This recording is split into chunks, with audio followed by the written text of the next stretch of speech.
หน้า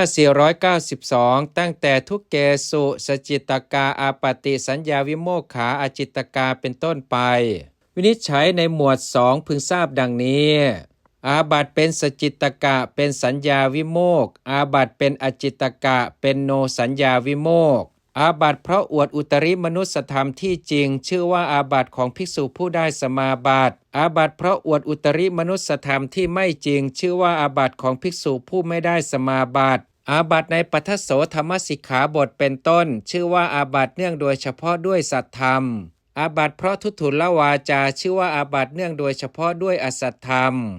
อาบัติเพราะบริโภคบริขารที่ไม่ควรอย่างนี้คือเพราะไม่เสียสละวัตถุเป็นนิสกียะก่อนบริโภคเพราะตากบาตรและจีวรไว้นานเพราะไม่ซักจีวรที่โสมมเพราะไม่ระบมบาตรที่สนิมจับชื่อว่าอาบัติเนื่องโดยเฉพาะด้วยบริขารของตนอาบัติที่จะพึงต้องในเพราะไปเสียด้วยไม่บอกสั่งการที่วางบริขารมีเตียงและต่างเป็นอาทิของสงฆ์ไว้กลางแจ้งเป็นต้นชื่อว่าอาบัติเนื่องโดยเฉพาะด้วยบริขารของผู้อื่นอาบัติที่พระผู้มีพระภาคเจ้าตรัสไว้โดยในเป็นต้นว่าเป็นอาบัติแก่ภิกษุผู้มีหลังอ่อนผู้มีองคชาตยาวผู้หนีบองคชาตด้วยขาชื่อว่าอาบัติเนื่องโดยเฉพาะด้วยบุคคลคือตนเอง